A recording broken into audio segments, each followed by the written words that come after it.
Dietitian నా దగ్గర కూడా నేను డిస్కస్ చేస్తున్నప్పుడు చాలామంది ఆబ్వియస్లీ వెయిట్ లాస్ గురించి ఒక డిస్కషన్ జరుగుతున్నప్పుడు కొన్ని ఏరియాస్లో ఫ్యాట్ తగ్గించుకోవడానికి చాలామంది అడుగుతూ ఉంటారు. వెయిట్ లాస్తో పాటు మేడం కొంచెం పొట్ట తగ్గాలి, లేకపోతే థై ఫ్యాట్ తగ్గాలి మేడం, లేకపోతే ఆర్మ్స్ దగ్గర చాలా వరకు ఫ్యాట్ పేరుకుపోయి ఉంటుంది కొంతమందికి. సో ఇలా కొన్ని స్పాట్ రిడక్షన్స్ గురించి అడుగుతారు.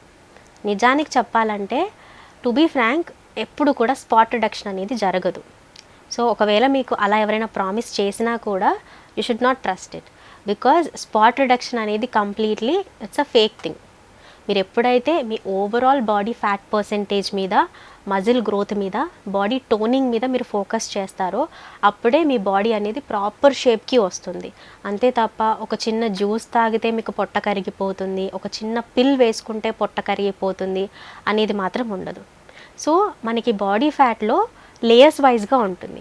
సబ్క్యూటేనియస్ ఫ్యాట్ అని, విజరల్ ఫ్యాట్ అని. సో ఈ విజరల్ ఫ్యాటే మనకి ఆర్గాన్ ఫ్యాట్ లాగా ఉంటుంది. అంటే ఇది కొన్ని ఏరియాస్ దగ్గర వెళ్ళిపోయి డిపాజిట్ అయిపోతుంది అనమాట.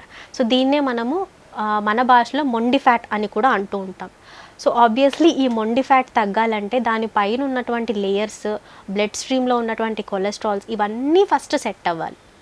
ఇవన్నీ సెట్ అయిన తర్వాతే మనము eventually organ fat, visceral fat అనేది తగ్గించుకునేటువంటి ఛాన్సెస్ ఉంటుంది. అదర్ దాన్ దట్ నార్మల్గా అయితే ఈ సబ్క్యూటేనియస్ వెయిట్ లాస్తో పాటు, మజిల్ ఇంప్రూవ్మెంట్తో పాటు, హైడ్రేషన్ లెవెల్స్ ఇంక్రీజ్తో పాటు small point of visceral fat కూడా మనం రిడక్షన్ చూస్తాం. బట్ డైరెక్ట్గా ఒక పొట్ట తగ్గించుకునే ఎక్సర్సైజ్లు అవ్వచ్చు, లేకపోతే ఈ పలానా జ్యూసులు తాగితే పొట్ట తగ్గిపోతుంది, కంప్లీట్గా షేప్లోకి వచ్చేస్తాము అనేదైతే ఎక్కడా లేదు.